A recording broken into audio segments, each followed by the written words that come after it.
Hi friends, welcome to my YouTube channel. ಮುದ್ದು ಸೊಸೆ ಸೀರಿಯಲ್ನಲ್ಲಿ ಮುಂದಿನ ಸಂಚಿಕೆಯಲ್ಲಿ ಏನೆಲ್ಲ ಆಗುತ್ತೆ ಅಂತ ಪೂರ್ತಿಯಾಗಿ ನೋಡ್ಕೊಂಡ್ ಬರೋಣ ಬನ್ನಿ. ಸಂಚಿಕೆಯ ಶುರುವಿನಲ್ಲಿ ಶಿವರಾಮೇಗೌಡ್ರು ಮತ್ತೆ ಗೋವಿಂದು ಇಬ್ರು ತಮ್ ಕೆಲ್ಸ ಎಲ್ಲ ಮುಗಿಸ್ಕೊಂಡು ಮನೆಗ್ ಬರ್ತಾರೆ. ಅವ್ರು ಬರೋದನ್ನೇ ಕಾಯ್ಕೊಂಡಿರೋ ಈಶ್ವರಿ ಅವ್ರ ಹತ್ರಕ್ ಓಡ್ ಬಂದು, ಭಾವ, ನೀವು ಯೋಚನೆ ಮಾಡಿ ಹೇಳ್ತೀನಿ ಅಂತ ಹೇಳಿದ್ರಿ. ಸುಭಾಷನ್ ಮದ್ವೆ ವಿಚಾರವಾಗಿ ಏನ್ ತೀರ್ಮಾನ ತಕೊಂಡಿದ್ದೀರಿ ಅಂತ ಈಶ್ವರಿ ಕೇಳ್ಬೇಕಾದ್ರೆ ಶಿವರಾಮೇಗೌಡ್ರು ಯೋಚನೆ ಮಾಡ್ತಿರ್ತಾರೆ. ಹಂಗೆಯ ಚಂಪನ್ ಮುಖನೂ ನೋಡ್ತಿರ್ತಾರೆ. ಯೋಳಿ ಬಾವ, ಈ ಸಂಬಂಧ ನಮ್ ಸುಭಾಷನ್ಗೆ ಸರಿ ಹೋಯ್ತದೆ ಅಂತ ಅನ್ನಿಸ್ತಾ ಇದೆ. ಇದರಿಂದ ಅವನ್ ಜೀವನದಾಗೆ ತುಂಬಾನೇ ಬದಲಾವಣೆ ಆಗತ್ತೆ ಅಂತ ಅನ್ಕೊಂಡಿವ್ನಿ. ನಿಮ್ ತೀರ್ಮಾನ ಏನು ಅಂತ ಹೇಳಿ ಅಂತ ಈಶ್ವರಿ ಕೇಳ್ತಾಳೆ. ಅಣ್ಣ, ಯಾವ್ದ್ರ ಬಗ್ಗೆ ಯೋಚನೆ ಮಾಡ್ತಿದ್ದಿ ಅಂತ ಗೋವಿಂದು ಕೇಳ್ತಾರೆ. ಏನೂ ಇಲ್ಲ ಕಣ್ಣ ಗೋವಿಂದ, ನನಗೂ ಈ ಸಂಬಂಧ ಒಂದ್ ರೀತಿ ಓಕೆ ಅನ್ನಿಸ್ತದೆ ಅಂತ ಶಿವರಾಮೇಗೌಡ್ರು ಹೇಳ್ಬೇಕಾದ್ರೆ ಇದನ್ನ ಕೇಳಿ ಚಂಪಂಗೆ ಬೇಜಾರಾಯ್ತದೆ. ಹಂಗೆಯ ಸಾವಿತ್ರಿ ಮತ್ತೆ ವಿನಂತಿ ಇಬ್ರು ಕೋಪದಿಂದ ನೋಡ್ತಿರ್ತಾರೆ. ಭಾವ, ನನ್ಗೆ ಶಾನೆ ಖುಷಿ ಆಯ್ತಾ ಇದೆ. ಎಲ್ಲಿ ಆ ಎಂ.ಎಲ್.ಎ ಕುಟುಂಬ ನಮ್ ಕುಟುಂಬಕ್ಕೆ ಬರಕಿಲ್ಲ ಅಂತ ನೀವ್ ಹೇಳ್ಬಿಡ್ತೀರೋ ಅಂತ ತುಂಬಾನೇ ಭಯ ಆಗಿತ್ತು ಅಂತ ಈಶ್ವರಿ ಹೇಳ್ಬೇಕಾದ್ರೆ, ಅಯ್ಯೋ ಈಶ್ವರಿ, ನಾನ್ ಯಾಕಂಗ್ ಅನ್ಕಲೆ ಹೇಳು. ನನಗೇನೋ ಅವ್ರ ಮನೆ ಸಂಬಂಧ ಸುಭಾಷನ್ಗೆ ಸರಿ ಹೋಯ್ತದೆ ಅಂತ ಅನ್ನಿಸ್ತಾ ಇದೆ. ಅದ್ರ ಬಗ್ಗೆ ಯೋಚನೆ ಮಾಡ್ತಿದ್ದೆ ಅಷ್ಟೇಯ, ಬೇರೇನು ಇಲ್ಲ ಅಂತ ಶಿವರಾಮೇಗೌಡ್ರು ಹೇಳ್ತಾರೆ. ಆಗ ಅಮ್ಮ ಚಂಪನ್ನ ನೋಡ್ತಿರ್ತಾರೆ. ಆದ್ರೂ ಅತ್ಗೆ ಈ ಸಮಯದಾಗೆ ನೀವು ಚಂಪನ್ ಬಗ್ಗೆನೂ ಹೊಸಿ ಯೋಚನೆ ಮಾಡ್ಬೇಕಾಗಿತ್ತು ಅಂತ ಸಾವಿತ್ರಿ ಹೇಳ್ಬೇಕಾದ್ರೆ, ಸಾವಿತ್ರಿ, ಈಗ ನಾವು ಒಂದ್ ಒಳ್ಳೆ ವಿಷಯದ ಬಗ್ಗೆ ಮಾತಾಡ್ತೀವಿ. ಸುಮ್ಕೆ ಬೇಡದೇ ಇರೋರ್ ಹೆಸರನ್ನೆಲ್ಲ ಹೇಳಿ ನನ್ಗೆ ಕೋಪ ಬರ್ಸ್ಬೇಡ. ಭಾವ, ನಿಮ್ಗೆ ಒಪ್ಕೆ ಅನ್ಮೇಕೆ ನನ್ಗಷ್ಟ ಸಾಕು. ನೀವು ಅಂದ್ರೆ ನಾನ್ ಹೋಗಿ ಆ ಎಂ.ಎಲ್.ಎ ಮನೆಯವ್ರ ಹತ್ರ ಮಾತಾಡ್ಕ ಬರ್ಲೆ ಅಂತ ಈಶ್ವರಿ ಕೇಳ್ತಾಳೆ. ಬೇಡ ಈಶ್ವರಿ, ನೀನ್ ಹೋಗ್ ಮಾತಾಡಿದ್ರೆ ಸರಿ ಬರಕಿಲ್ಲ, ನಾನೇ ಮಾತಾಡ್ತೀನಿ. ಗೋವಿಂದು, ಫೋನ್ ಕೊಡಿಲಿ ಅಂತ ಹೇಳ್ತಾ ಶಿವರಾಮೇಗೌಡ್ರು ಆ ಎಂ.ಎಲ್.ಎಗೆ ಫೋನ್ ಮಾಡ್ತಾರೆ. ಈ ಕಡೆ ಆ ಎಂ.ಎಲ್.ಎಗೆ ಶಿವರಾಮೇಗೌಡನ್ ಫೋನ್ ಬತ್ತಿದ್ದಂಗೆ ಆಶ್ಚರ್ಯದಿಂದ ನೋಡ್ತಿರ್ತಾನೆ. ಏನಿದು, ಇಷ್ಟೊತ್ನಾಗೆ ನನಗೆ ಯಾಕೆ ಫೋನ್ ಮಾಡ್ತಿದ್ದಾನೋ? ನಮ್ಮಂತವ್ರಿಗೆಲ್ಲ ಅವನು ಗೌರವನೇ ಕೊಡೋಕಿಲ್ಲ. ಸರಿ, ಅದೇನು ಅಂತ ನೋಡುಮ ಅಂತ ಹೇಳ್ತಾ ಆ ಎಂ.ಎಲ್.ಎ ಕಾಲ್ ರಿಸೀವ್ ಮಾಡ್ತಾನೆ.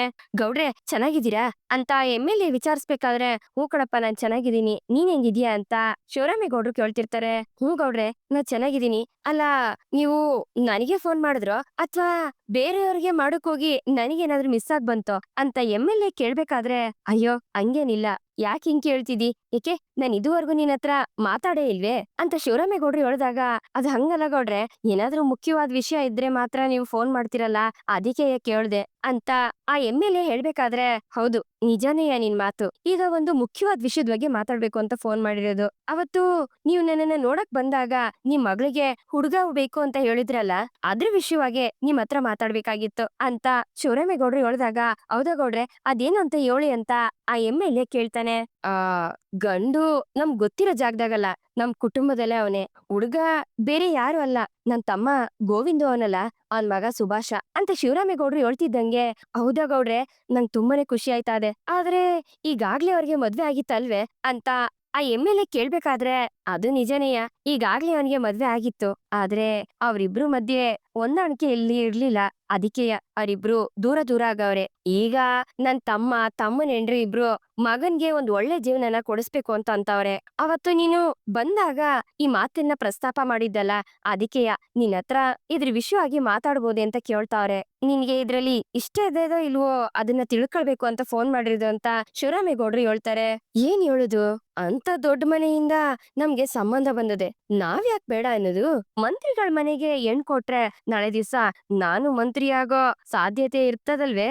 ನನಗ್ ಗೊತ್ತಿರೋ ಪ್ರಕಾರ ಇದು ಸರಿಯಾದ ನಿರ್ಧಾರ ಅಂತ ಅನ್ನಿಸ್ತಾದೆ ಅಂತ ಆ ಎಂ.ಎಲ್.ಎ ಮನ್ಸಲ್ಲಿ ಅನ್ಕೊಂಡು, ಗೌಡ್ರೆ, ನನಗೂ ನಿಮ್ ಮನೆ ಸಂಬಂಧ ಒಪ್ಕೆ ಅದೆ ಅಂತ ಆ ಎಂ.ಎಲ್.ಎ ಹೇಳ್ತಾನೆ. ಅದನ್ನ ಕೇಳಿ ಶಿವರಾಮೇಗೌಡಂಗೆ ಖುಷಿ ಆಯ್ತದೆ. ಸರಿ ಆಯ್ತು, ಇದ್ರ ಬಗ್ಗೆ ಯಾವಾಗ ಮಾತಾಡುಮ ಅಂತ ನಾನ್ ನಿನ್ಗೆ ಹೇಳ್ತೀನಿ ಅಂತ ಹೇಳ್ತಾ ಶಿವರಾಮೇಗೌಡ್ರು ಕಾಲ್ ಕಟ್ ಮಾಡ್ತಾರೆ. ಹಂಗೆಯ ಈ ವಿಷಯನ ಮನೆಯವ್ರೆಲ್ರಿಗೂ ಹೇಳ್ತಾರೆ. ಇದನ್ನ ಕೇಳಿ ಈಶ್ವರಿ ಮತ್ತೆ ಗೋವಿಂದುಗೆ ತುಂಬಾನೇ ಖುಷಿ ಆಯ್ತದೆ. ಆದ್ರೆ ಸಾವಿತ್ರಿ ಮತ್ತೆ ವಿನಂತಿ ಮಾತ್ರ ಉರ್ಕತಿರ್ತಾರೆ. ಚಂಪಾ ಮತ್ತೆ ಅಮ್ಮಮ್ಮ ಇಬ್ರು ನೊಂದ್ಕೊತಿರ್ತಾರೆ. ಈ ಕಡೆ ಚಂಪಾ ಅಳ್ಬೇಕಾದ್ರೆ, ಏ ಚಂಪಿ, ಏನೇ ಮಾಡ್ತಿದಿ ಅಂತ ಅಮ್ಮಮ್ಮ ಹೋಗ್ತಾರೆ. ಆಗ ಚಂಪಾ ಕಣ್ಣೊರ್ಸ್ಕೊಂಡು, ಯೋಳಿ ಅಮ್ಮಮ್ಮ ಅಂತ ಕೇಳ್ತಾಳೆ. ಲೇ ಚಂಪಿ, ಯಾಕೆ ಒಂಟಿಯಾಗಿ ನಿಂತ್ಕೊಂಡಿದ್ದಿ? ಮನ್ಸಾಕ್ಷಿನೇ ಇಲ್ದೆ ನಮ್ಮನ್ನ ಬಿಟ್ಬಿಟ್ಟು ಇನ್ನೊಂದ್ ಮದ್ವೆಗೆ ತಯಾರಿ ಆಯ್ತಾವ್ರೆ ಅಂತ ನೋಡ್ತಿದ್ಯೇನೆ ಅಂತ ಅಮ್ಮಮ್ಮ ಕೇಳ್ಬೇಕಾದ್ರೆ, ಅಯ್ಯೋ ಅಮ್ಮಮ್ಮ, ಹಂಗೇನಿಲ್ಲ ಅಮ್ಮಮ್ಮ, ನಾನ್ ಯಾಕೆ ಯೋಚನೆ ಮಾಡ್ಲಿ ಹೇಳು ಅಂತ ಚಂಪಾ ಕೇಳ್ತಾಳೆ. ಅದನ್ನ ಕೇಳಿ ಅಮ್ಮಮ್ಮಂಗೆ ಬೇಜಾರಾಯ್ತದೆ. ಅಮ್ಮಮ್ಮ ನೋಡು, ನನ್ ಎಷ್ಟು ಖುಷಿಯಾಗಿವ್ನಿ ಅಂತ ಹೇಳ್ಬೇಕು ಅಂದ್ರೆ, ನನ್ಗಿದಿದ್ ಕೆಟ್ಟ ಟೈಮು ಮುಗ್ದೋಯ್ತು ಅಂತ ಅನ್ಕೊಂಡು ನಾನ್ ಶಾನೆ ಖುಷಿಯಾಗಿವ್ನಿ. ಅಂತ ಚಂಪಾ ಹೇಳ್ಬೇಕಾದ್ರೆ ಅಮ್ಮಮ್ಮ ಚಂಪನ್ ತಲೆನ ಸವರ್ತಾರೆ. ಚಂಪಾ ಅಮ್ಮಮ್ಮನ್ ಮುಂದೆ ನಗ್ನಗ್ತಾನೆ ಓಡಾಡ್ಕೊಂಡಿರ್ತಾಳೆ. ಈ ಕಡೆ ಭದ್ರ ಆಚೆ ಮಂಚದ ಮೇಲೆ ಕುತ್ಕೊಂಡು ಆಕಾಶ ನೋಡ್ಬೇಕಾದ್ರೆ ಅಷ್ಟೊತ್ಗೆ ಅಲ್ಲಿಗೆ ಸರು ಬತ್ತಾಳೆ. ಪಾವ, ನಾನು ಈ ಪಂದ್ಯದಾಗೆ ಗೆದ್ಬಿಟ್ಟೆ ಅಂತ ಸರು ಹೇಳ್ಬೇಕಾದ್ರೆ, ಏನು ಪಂದ್ಯದಲ್ಲಿ ಗೆದ್ದ? ಏನದು? ಏನ್ ಹೇಳ್ತಿದ್ಯೆ ಸರು ಅಂತ ಭದ್ರ ಕೇಳ್ತಾನೆ. ಅದೇ ಭಾವ, ನೀವು ನಮ್ ವಿದ್ಯಾಕ್ಕಂಗೆ ಏನಾದ್ರೂ ಗಿಫ್ಟ್ ಕೊಡ್ತೀರಿ ಅಥವಾ ಅವಳಿಗೆ ಹುಟ್ಟು ಹಬ್ಬ ಶುಭಾಶಯ ಏನಾದ್ರೂ ಹೇಳ್ತೀರಿ ಅಂತ ಹೇಳಿದ್ದೆ ತಾನೆ. ನೀವು ಒತ್ತಾರೆ ಏನ್ ಹೇಳಿದ್ರಿ? ನನಗೂ ಈ ದಿವ್ಸಕ್ಕೂ ಯಾವ್ದೇ ರೀತಿ ಸಂಬಂಧ ಇಲ್ಲ ಅಂತ ಹೇಳೋದ್ರಿ. ಆದ್ರೆ ನೀವೇನಾದ್ರೂ ಗಿಫ್ಟ್ ಕೊಟ್ಟೇ ಕೊಡ್ತೀರಿ ಅಂತ ನಾ ಹೇಳದ್ನೆ ಅಲ್ವೇ? ಈಗ ನಾನ್ ಹೇಳ್ದಂಗೆ ನಡೀತು ನೋಡಿದ್ರ ಅಂತ ಸರು ಹೇಳ್ತಾಳೆ. ಆಗ ಭದ್ರ ಯೋಚನೆ ಮಾಡ್ಬೇಕಾದ್ರೆ, ಹಂಗಿದ್ನಕ್ಕೆ ಪಂದ್ಯದಲ್ಲಿ ಗೆದ್ದದ್ದು ನಾನೇ ತಾನೆ ಅಂತ ಸರು ಹೇಳ್ತಾಳೆ. ಏನು? ಏನ್ ಹೇಳ್ತಿದ್ದಿ ಅಂತ ಭದ್ರ ಕೇಳ್ಬೇಕಾದ್ರೆ, ಅದೇ ಬಾಬಾ, ಅಕ್ಕಂಗೆ ಗಿಫ್ಟ್ ಕೊಡಕ್ಕಿಲ್ಲ ಅಂತ ಹೇಳ್ಬಿಟ್ಟು ಅಕ್ಕ ಇನ್ಯಾವತ್ತೂ ಮರಿಬಾರ್ದು ಅಂತ ಒಂದು ಗಿಫ್ಟ್ ಕೊಟ್ಟಿದ್ದೀರಿ. ಸೂಪರ್ ಬಾವಾ ನೀವು ಅಂತ ಸರು ಹೇಳ್ದಾಗ, ಏ ಸರು, ಇವಾಗ ನಾನಂತದ್ ಏನ್ ಮಾಡ್ದೆ ಅಂತ ನನ್ನನ್ನ ಹಿಂಗ್ ಹೊಗಳ್ತಿದ್ದಿ? ನೀನ್ ಏನ್ ಹೇಳ್ತಿದ್ಯಾ ನನ್ಗೊಂದು ಅರ್ಥ ಆಯ್ತಿಲ್ಲ ಅಂತ ಭದ್ರ ಹೇಳ್ತಾನೆ. ಏ ಸುಮ್ಕಿರಿ ಬಾವ, ಏನು ಗೊತ್ತಿಲ್ದಿರೋ ತರ ಆಕ್ಟಿಂಗ್ ಮಾಡ್ಬೇಡಿ.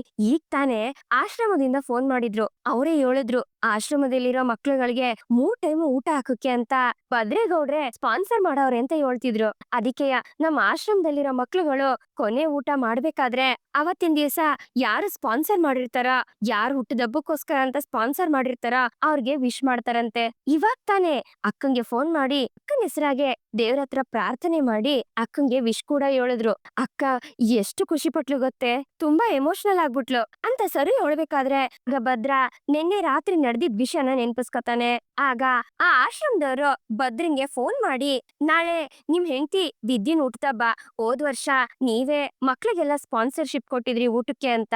ಅದಕ್ಕೆ ನಾಳೆ ಮೇಡಮ್ ಅವ್ರ ಬರ್ತಡೆ, ನಾಳೆ ಮಕ್ಳುಗಳ ಊಟಕ್ಕೆ ನೀವೇನಾದ್ರೂ ಸ್ಪಾನ್ಸರ್ಶಿಪ್ ಮಾಡ್ತೀರಾ ಅಂತ ಫೋನ್ ಮಾಡ್ದೆ ಅಂತ ಆಶ್ರಮದವ್ರು ಕೇಳ್ಬೇಕಾದ್ರೆ, ನೋಡಿ ನಂಗೆ ಇಷ್ಟ ಇಲ್ಲ, ವರ್ಷ ನಾನ್ ಯಾವ್ದೇ ರೀತಿ ಸ್ಪಾನ್ಸರ್ ಮಾಡೋದಿಲ್ಲ ಅಂತ ಭದ್ರ ಹೇಳ್ತಾನೆ. ಸರ್, ನಾಳೆ ದಿವ್ಸ ನಮ್ಗೆ ಯಾರು ಸ್ಪಾನ್ಸರ್ ಮಾಡೋರಿಲ್ಲ ಸರ್. ಮಕ್ಳುಗಳು ಪಾಪ ಹಸ್ಕೊಂಡಿರ್ತಾರೆ, ನೀವೇ ಅರ್ಥ ಮಾಡ್ಕೊಳ್ಳಿ ಅಂತ ಆಶ್ರಮದವ್ರು ಕೇಳ್ಬೇಕಾದ್ರೆ, ನೋಡಿ ನಂಗೆ ಇಷ್ಟ ಇಲ್ಲ ಅಂತ ಹೇಳಾಯ್ತು ತಾನೆ, ಅದಾದ್ಮೇಲೂ ಸ್ಪಾನ್ಸರ್ ಮಾಡಿ ಮಾಡಿ ಮಾಡಿ ಅಂದ್ರೆ ಏನ್ ಅರ್ಥ?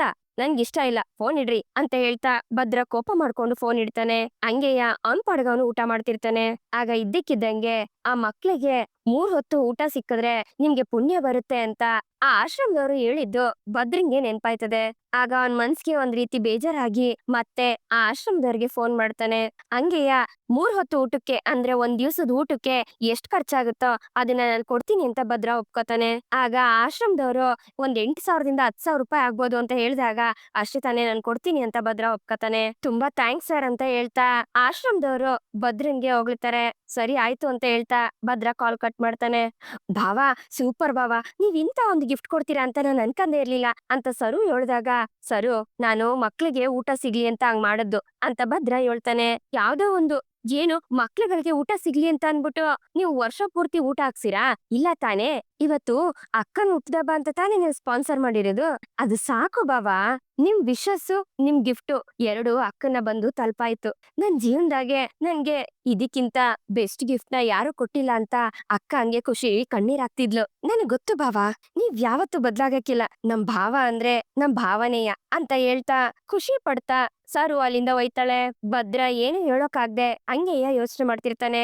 ಈ ಕಡೆ ತಾನು ಅನ್ಕೊಂಡಿದ್ದು ನೆರವೇರ್ತಾ ಇದೆ. ತನ್ ಮಗನ್ಗೆ MLA ಮನೇಲಿ ಹೆಣ್ ಸಿಗ್ತದೆ ಅಂತ ಶಾನ ಖುಷಿಯಿಂದ ಈಶ್ವರಿ ಮೆರಿಬೇಕಾದ್ರೆ ಅಷ್ಟೊತ್ಗೆ ಸುಭಾಷ ರೂಮ್ ಒಳಗಡೆ ಬರ್ತಾನೆ. ಲೋ ಸುಭಾಷ, ಬಾರಲ ಇಲ್ಲಿ ಅಂತ ಹೇಳ್ತಾ ಈಶ್ವರಿ ತನ್ ತಂದಿರೋ ಸ್ವೀಟ್ ಅನ್ನ ಸುಭಾಷಂಗೆ ತಿನ್ನಿಸ್ತಾಳೆ.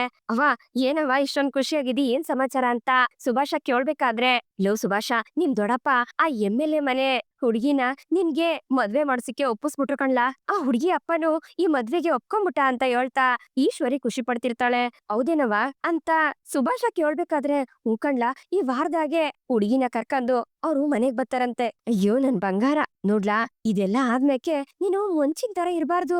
ಮದ್ವೆ ಗಂಡ ಆಯ್ತಿದ್ಯಾಕಲ್ಲ ನೀನು, ಹಂಗೆ ಲಕ ಲಕ ಅಂತ ಖುಷಿಯಾಗಿ ನಿನ್ ಹಳೆ ಜೀವನನ ತಿರುಗು ನೋಡ್ದಂಗೆ ಇಷ್ಟೆಲ್ಲ ಆದ್ಮೇಕೆ ಮುಂದಿನ ಜೀವನದಲ್ಲಿ ಹೆಂಗೆಲ್ಲ ಇರ್ಬೇಕು ಅಂತ ನೀನ್ ಚೆನ್ನಾಗಿ ಯೋಚನೆ ಮಾಡ್ತಾ ಅಷ್ಟೇ ಚೆನ್ನಾಗಿರ್ಬೇಕು ಕಣ್ಲಾ, ಸರಿಯಾ ಅಂತ ಈಶ್ವರಿ ಹೇಳ್ದಾಗ, ಸರಿ ಕಣವ, ಆದ್ರೆ ಇದೆಲ್ಲ ಒಳ್ಳೆ ರೀತಿಲಿ ನಡೆದ್ರೆ ಅಷ್ಟೇ ಸಾಕು ಕಣವ. ಯಾಕಂದ್ರೆ ಹೆಂಗೋ ಈ ಮದ್ವೆನ ನಿಲ್ಲಿಸ್ಬೇಕು ಅಂತ ನಮ್ ಮನೆಯವರು ನಮ್ ಸಂಬಂಧಿಕರುಗಳೇ ಕಾಯ್ತಾವ್ರೆ ಅಂತ ಸುಭಾಷ ಹೇಳ್ದಾಗ, ನೋಡ್ಲಾ ಯಾರು ಎಷ್ಟೇ ಪ್ಲಾನ್ ಮಾಡಿದ್ರು ಸರಿಯ, ಈ ವಿಷಯದಾಗೆ ನಿನ್ನಮ್ಮ ನಿನ್ನ ಜೊತೆನೆ ಇರ್ತಾಳೆ, ನೀನು ಆ MLAಗೆ ಅಳಿಯ ಆಗದಂತೂ ಗ್ಯಾರಂಟಿ ಕಣ್ಲ ಅಂತ ಹೇಳ್ಕಂದು ಈಶ್ವರಿ ಖುಷಿ ಪಡ್ತಿದ್ರೆ ಜೊತೆಗೆ ಸುಭಾಷನು ಖುಷಿ ಪಡ್ತಿರ್ತಾನೆ. ಈ ಕಡೆ ವಿದ್ಯಾ ತನ್ ಪಾಡಕ್ ತಾನು ಓದ್ತಾ ಇರ್ತಾಳೆ. ಆದ್ರೆ ಭದ್ರ ಮಾತ್ರ ನಿದ್ದೆ ಮಾಡದೆ ಒದ್ದಾಡ್ತಿರ್ತಾನೆ. ಮನೇಲಿ ವಿದ್ಯನ್ಗೆ ಆದ ಅವಮಾನ, ಅಲ್ಲಿ ಈಶ್ವರಿ ಮತ್ತೆ ಸಾವಿತ್ರಿ ಇಬ್ರು ಸೇರ್ಕೊಂಡು ಅವಳಿಗೆ ಹೆಂಗೆಲ್ಲ ಬೈದ್ರು, ಈಶ್ವರಿ ಕೇಕ್ ಎತ್ತಿ ಬಿಸಾಕಿದ್ದು, ಇದನ್ನೆಲ್ಲ ನೆನ್ಸ್ಕೊಂಡು ಭದ್ರಂಗೆ ತುಂಬಾನೇ ನೋವಾಯ್ತಿರ್ತದೆ. ಹಂಗೆಯ ವಿದ್ಯಾ ಹೇಳಿದ್ ಒಂದ್ ಮಾತು ಅವ್ನ್ಗೆ ಮತ್ತೆ ಮತ್ತೆ ಗೆಪ್ತಿಗ್ ಬರ್ತಾನೆ ಇರ್ತದೆ. ನನ್ ಫ್ಯಾಮಿಲಿನ ನೀವು ನಿಮ್ ಫ್ಯಾಮಿಲಿ ಅನ್ಕೊಂಡ್ರಿ, ಹಂಗಿದ್ಮ್ಯಾಕೆ ನಿಮ್ ಫ್ಯಾಮಿಲಿ ನನ್ ಫ್ಯಾಮಿಲಿನೇ ಅಲ್ವಾ ಅಂತ ವಿದ್ಯಾ ಹೇಳಿರ್ತಾಳೆ. ಹಂಗೆಯ ಸರು ಹೇಳಿದ್ ಮಾತನು ಅವ್ನ್ಗೆ ಗೆಪ್ತಿಗ್ ಬರ್ತಿರ್ತದೆ. ಬಾವಾ, ನೀವ್ ಕೊಟ್ಟಿದ್ ಗಿಫ್ಟು, ನಿಮ್ ಶುಭಾಶಯಗಳು ಎರಡು ನಮ್ಮ ಅಕ್ಕನ್ನ ಬಂದು ತಲುಪಾಯ್ತು, ತುಂಬಾ ಥ್ಯಾಂಕ್ಸ್ ಬಾವಾ ಅಂತ ಸರು ಹೇಳಿದ್ ಮಾತು ಅವ್ನ್ಗೆ ಮತ್ತೆ ಮತ್ತೆ ಗೆಪ್ತಿಗ್ ಬರ್ತಾನೆ ಇರ್ತದೆ. ಲೋ ಭದ್ರ, ಬಾಯಿ ಮಾತ್ಗಾದ್ರೂ ಹುಟ್ಟು ಹಬ್ಬದ ಶುಭಾಶಯಗಳು ಅಂತ ಹೇಳ್ಬೋದಿತ್ತಲ್ವೇನ್ಲ ಅಂತ ಭದ್ರ ಯೋಚನೆ ಮಾಡ್ತಾ, ಇಲ್ಲ ಇಲ್ಲ, ನಾನ್ ಯಾಕೆ ಹೋಗ ಅವಳ ಹತ್ರ ಹೇಳ್ಬೇಕು, ನಾನ್ ಹೇಳಕ್ಕಿಲ್ಲ ಅಂತ ಭದ್ರ ಅವನಿಗವನೇ ಹೇಳ್ಕೊತಿರ್ತಾನೆ. ಹಂಗೆಯ ತನ್ ಮೊಬೈಲ್ ತಕೊಂಡ್ ನೋಡ್ದಾಗ ಅದ್ರಲ್ಲಿ 11 ಗಂಟೆ 57 ನಿಮಿಷ ತೋರಿಸ್ತಿರ್ತದೆ. ಆಲ್ರೆಡಿ ಲೇಟ್ ಆಗೋಯ್ತು, ಇವಾಗ ಹೋಗಿ ಹುಟ್ಟು ಹಬ್ಬದ ಶುಭಾಶಯ ಹೇಳಿದ್ರೆಷ್ಟು ಬಿಟ್ರೆಷ್ಟು. ಲೋ ಭದ್ರ, ನೀನು ಅವಳ ಜೊತೆ ಜಗಳ ಮಾಡು, ಕೋಪ ಮಾಡ್ಕೊ, ಆದ್ರೆ ಹಿಂಗೆಲ್ಲ ಮಾಡುದೆ ಒಳ್ಳೆ ಚಿಕ್ಕ ಐಕ್ಳು ತರ ಅಲ್ಲ ಕಣ್ಲ. ಮಾಮೂಲಿ ಒಂದ್ ಹುಟ್ಟಹಬ್ಬ, ಅದಕ್ ಹೋಗ್ಬಿಟ್ಟು ಹುಟ್ಟಹಬ್ಬ ಶುಭಾಶಯ ಅಂತ ಹೇಳಿದಿರಿ ನಿನ್ ಗಂಟೇನಾದ್ರೂ ಕರ್ಗೋಯ್ತಿತ್ತೆ? ಸರಿ ಹೋಗಿ ಒಂದ್ ಮಾತ್ ಹೇಳಿದ್ರಾಯ್ತು ಅಂತ ಭದ್ರ ಮನ್ಸ್ನಾಗೆ ಅನ್ಕಂದು ಎದ್ದು ಹೋಯ್ತಿರ್ತಾನೆ. ಮತ್ತೆ ಬಂದು ಅಲ್ಗೆ ಮನ್ಕಂದು, ಅಯ್ಯೋ ಬೇಡ ಬಿಡು, ನಾ ಯಾಕೆ ಹೋಗಿ ಹೇಳ್ಬೇಕು, ನಾ ಹೋಗಕ್ಕಿಲ್ಲ. ಲೋ ಭದ್ರ, ಕಣ್ ಮುಚ್ಕೊಂಡು ಆರಾಮಾಗಿ ನಿದ್ದೆ ಮಾಡು ಅಂತ ಭದ್ರ ಅವನಿಗವನೇ ಹೇಳ್ಕಂದು ಕಣ್ ಮುಚ್ಕೊಂಡು ನಿದ್ದೆ ಮಾಡಕ್ಕೆ ಪ್ರಯತ್ನ ಪಡ್ತಾನೆ. ಆದ್ರೂ ಸಹ ಅವನಿಗೆ ನಿದ್ದೆ ಬರಕಿಲ್ಲ. ಥತ್ತೇರಿಕೆ, ನಿದ್ದೆನೆ ಬತ್ತಿಲ್ವಲ್ಲ ಅಂತ ಭದ್ರ ಎದ್ ಕೂತ್ಕೊಂಡು ಈಗ ಏನ್ ಮಾಡೋದು ಅಂತ ಯೋಚನೆ ಮಾಡ್ತಿರ್ತಾನೆ. ಆದದ್ದಾಗ್ಲಿ, ನೋಡೇ ಬಿಡುಮ್ಮ ಅಂತ ಭದ್ರ ಗಟ್ಟಿ ಮನ್ಸ್ ಮಾಡ್ಕೊಂಡು ಎದ್ದು ಮನೆ ಒಳಗ್ ಹೋಯ್ತಾನೆ. ಅಲ್ಲಿ ವಿದ್ಯಾ ಓದ್ತಾ ಕುತ್ಕೊಂಡಿರ್ತಾಳೆ. ಹಂಗು ಹಿಂಗು ಧೈರ್ಯ ಮಾಡಿ ಭದ್ರ ಏಳುಕೆ ಅಂತ ಹೋದಾಗ ಭಯ ಆಗಿ ನೀರ್ ಎತ್ಕೊಂಡ್ ಕುಡಿಯಕೆ ಅಂತ ಅಡ್ಗೆ ಮನೆಗೆ ಹೊಂಟೈತಾನೆ. ನೀರ್ ಕುಡ್ಕ ಬಂದು ಅವಳ ಹತ್ರ ಹೋಗಿ ನಿತ್ಕೊಂಡು, ಏಯ್ ಇನ್ನು ನಿದ್ದೆ ಮಾಡಿಲ್ವೇ ಅಂತ ಭದ್ರ ಕೇಳ್ತಾನೆ. ಇಲ್ಲ ಹೊಸಿ ಓದ್ಬೇಕಿತ್ತು, ಓದ್ ಮುಗಿಸ್ಬಿಟ್ಟು ನಿದ್ದೆ ಮಾಡ್ತೀನಿ ಅಂತ ವಿದ್ಯಾ ಹೇಳ್ತಾಳೆ. ಅಯ್ಯೋ, ಹೇಳ್ಬೇಕು ಅಂದದನ್ನ ಏಳಿಕೆ ಆಯ್ತಿಲ್ವಲ್ಲ, ಬಾಯಿಗೆ ಬತ್ತಿಲ್ವಲ್ಲ ಅಂತ ಭದ್ರ ಮನ್ಸ್ನಾಗೆ ಅನ್ಕಂದು ಒದ್ದಾಡ್ತಿರ್ತಾನೆ. ಆಗ ಮತ್ತೆ ಅವ್ನ್ ತನ್ ಮೊಬೈಲ್ ನ ನೋಡ್ದಾಗ 11 ಗಂಟೆ 59 ನಿಮಿಷ ಆಗೋಗಿರ್ತದೆ. ಈಗ ಹುಟ್ದಬ್ಬ ಶುಭಾಶಯ ಅಂತ ಹೇಳಿದ್ರೆ ಅದು ಸರಿಯಾಗಿದ್ದದೆ, ಸುಮ್ಕೆ ಹೊಂಟೋಗದೆ ಒಳ್ಳೇದು ಅಂತ ಅನ್ನಿಸ್ತಾ ಇದೆ. 12 ಗಂಟೆ ಆಗೋಕೆ ಇನ್ 1 ನಿಮಿಷ ಅದೇ ಅಷ್ಟೇಯ, ಅಷ್ಟ್ರೊಳಗಡೆ ನೀನು ಅವಳಿಗೆ ಹುಟ್ಟಿದಬ್ಬ ಶುಭಾಶಯ ಹೇಳಿಲ್ಲ ಅಂದ್ರೆ ಅದ್ ಆದ್ಮೇಲೆ ಹೇಳಿದ್ರುನು ಅದು ವೇಸ್ಟೇ ಕಣ್ಲಾ ಭದ್ರ. ಲೋ ಭದ್ರ, ನೋಡು, ಇಷ್ಟೆಲ್ಲ ಆದ್ಮೇಕೆ ಇದ್ ನಿನ್ ಕೈಲೇ ಅದೇ, ನೋಡು ಯೋಚನೆ ಮಾಡು ಅಂತ ಭದ್ರ ಅವನಿಗವನೇ ಹೇಳ್ಕೊತಿರ್ತಾನೆ. ಹಂಗೆಯ ವಿದ್ಯಂಗೆ ಹುಟ್ಟಿದಬ್ಬ ಶುಭಾಶಯ ಹೇಳ್ಬೇಕೋ ಬೇಡವೋ ಅಂತ ಎರಡ್ ಮನ್ಸನ್ ಇಟ್ಕೊಂಡು ಅವನು ಅತ್ತಗಿತ್ತಾಗ ನೋಡ್ತಿರ್ತಾನೆ. ಅಮ್ಮಿ ವಿದ್ಯಾ ಅಂತ ಭದ್ರ ಕರೆದಾಗ ಯೋಳಿಗೌಡ್ರೆ ಅಂತ ವಿದ್ಯಾ ತಿರುಗಿ ನೋಡ್ತಾಳೆ. ಹುಟ್ಟು ಹಬ್ಬದ ಶುಭಾಶಯಗಳು ಅಂತ ಭದ್ರ ಹೇಳ್ತಿದ್ದಂಗೆ ಅದನ್ನ ಕೇಳಿ ವಿದ್ಯಂಗೆ ಖುಷಿ ಆಯ್ತದೆ. ಹಂಗೆಯ ಖುಷಿಗೆ ಕಣ್ಣೀರ್ ಬರೋದಕ್ಕೆ ಶುರು ಆಯ್ತದೆ. ಆಗ ಭದ್ರ ತನ್ ಮೊಬೈಲ್ ನ ಮತ್ತೆ ನೋಡಿದಾಗ ಕರೆಕ್ಟ್ ಆಗಿ ಅವಾಗ್ ತಾನೇ 12 ಗಂಟೆ ಆಯ್ತದೆ. ಅಬ್ಬಾ, 12 ಗಂಟೆ ಹೊತ್ಗೆ ನಾನ್ ಹೇಳ್ಬಿಟ್ಟೆ ಅನ್ನೋ ಖುಷಿಲಿ ಭದ್ರ ಅಲ್ಲಿಂದ ಹೋಗ್ಬೇಕಾದ್ರೆ 1 ನಿಮಿಷ ನಿತ್ಕಳಿ ಗೌಡ್ರೆ ಅಂತ ವಿದ್ಯಾ ಕರೀತಾಳೆ. ಏನ್ ವಿದ್ಯಾ ಅಂತ ಭದ್ರ ಕೇಳ್ದಾಗ ವಿದ್ಯಾ ನಿಧಾನಕ್ಕೆ ಎದ್ದು ಭದ್ರನ ಹತ್ರಕ್ ಬರ್ತಾಳೆ. ನನ್ ಹುಟ್ಟಿದಬ್ಬಕ್ಕೋಸ್ಕರ ಆಶ್ರಮದಲ್ಲಿರೋ ಮಕ್ಳುಗಳಿಗೆಲ್ಲ ನೀವು ಊಟನ ಡೊನೇಟ್ ಮಾಡಿದಕ್ಕೆ ತುಂಬಾ ಥ್ಯಾಂಕ್ಸ್ ಗೌಡ್ರೆ ಅಂತ ವಿದ್ಯಾ ಹೇಳ್ದಾಗ ಭದ್ರ ಏನೇನು ಮಾತಾಡ್ದೆ ಹಂಗೆಯ ಆಚೆಗೆ ಹೊಂಟೈತಾನೆ. ಹಂಗೆ ತನ್ ಮಂಚದ ಮೇಲೆ ಕುತ್ಕೊಂಡು ಯೋಚನೆ ಮಾಡ್ತಿರ್ತಾನೆ. ಹಂಗೆಯ ವಿದ್ಯಾ ಓದ್ಸಲಿ ಹುಟ್ಟಿದಬ್ಬದಲ್ಲಿ ಭದ್ರ ಎಷ್ಟೆಲ್ಲಾ ಖುಷಿಯಿಂದ ತಾನೇ ಓಡಾಡ್ಕೊಂಡು ಎಲ್ಲ ಮಾಡಿದ್ದನ್ನ ನೆನ್ಪಿಸ್ಕೊಂಡು ತುಂಬಾನೇ ಕೊರಗ್ತಿರ್ತಾಳೆ. ಕೊನೆಗೂ ಅವಳಿಗೆ ಹುಟ್ಟಿದಬ್ಬ ಶುಭಾಶಯ ಹೇಳದ್ನಲ್ಲ ಅನ್ನೋ ಖುಷಿಲಿ ಭದ್ರ ಮನಿಕತಾನೆ. ಈ ಕಡೆ ವಿದ್ಯಾ ಮತ್ತೆ ಜನ್ನಿ ಇಬ್ರು ಮಾತಾಡ್ತಾ ಇರ್ಬೇಕಾದ್ರೆ ಜನ್ನಿ ಅಳೋದಕ್ಕೆ ಶುರು ಮಾಡ್ತಾಳೆ. ಆಗ ವಿದ್ಯಾ ಏನಾಯ್ತಿ ಅತ್ತ ಅಂತ ವಿಚಾರಿಸ್ಬೇಕಾದ್ರೆ ವಿದ್ಯಾ, ನನ್ಗೆ ಮನೆಗ್ ಹೋಗೋಕೆ ಇಷ್ಟ ಇಲ್ಲ ಕಣೆ, ಈಗಾಗ್ಲೇ ನಾನ್ ನಿಂಗೆ ಹೇಳಿದ್ನಲ್ಲ, ಯಾರೋ ನಾನು ಮತ್ತೆ ಸತೀಶ ಇಬ್ರು ಗಾಡಿಲಿ ಜೊತೆಲಿ ಹೋಗೋದನ್ನ, ಇಬ್ರು ಜೊತೆಲಿ ಮಾತಾಡೋದನ್ನ ನೋಡಿ ಹೇಳ್ಬಿಟ್ಟವ್ರೆ ಮನೇಲಿ ಅಂತ. ಅವ್ರು ಹೋಗಿ ಮನೇಲೆಲ್ಲ ಹೇಳಾದ್ಮೇಕೆ ನನಗೆ ತುಂಬಾನೇ ಟಾರ್ಚರ್ ಕೊಡ್ತಾರೆ. ನಾನ್ ಎಷ್ಟೋ ಕೇಳ್ಕೊಬಿಟ್ಟೆ ಅವ್ರನ್ನ, ಆದ್ರೆ ನಮ್ ಮನೆಯಾಗೆ ಯಾರು ನನ್ನನ್ನ ನಂಬ್ತಾ ಇಲ್ಲ. ನಾನ್ ಎಷ್ಟೇ ಕೇಳ್ಕಂದ್ರು ಅವ್ರು ಅದನ್ನ ಕಿವಿಗ್ ಹಾಕೊಳ್ದೆ ನಮ್ ಸಂಬಂಧಿಕರಲ್ಲೇ ಒಂದ್ ಹುಡ್ಗನ್ ಜೊತೆ ನನ್ನ ಮದ್ವೆ ಮಾಡ್ಬೇಕು ಅಂತ ನೋಡ್ತಾವ್ರೆ. ಇನ್ 2 ತಿಂಗಳಲ್ಲಿ ನನ್ಗೆ ಮದ್ವೆ ವಿದ್ಯಾ ಅಂತ ಹೇಳ್ಕಂದು ಜನ್ನಿ ಅಳ್ಬೇಕಾದ್ರೆ, ಏ ಜನ್ನಿ, ನೀನ್ ನಿಜ ಹೇಳ್ತಿದ್ಯಾ ಅಂತ ವಿದ್ಯಾ ಕೇಳ್ತಾಳೆ. ಹೌದು ವಿದ್ಯಾ ಅಂತ ಜನ್ನಿ ಹೇಳ್ತಾಳೆ.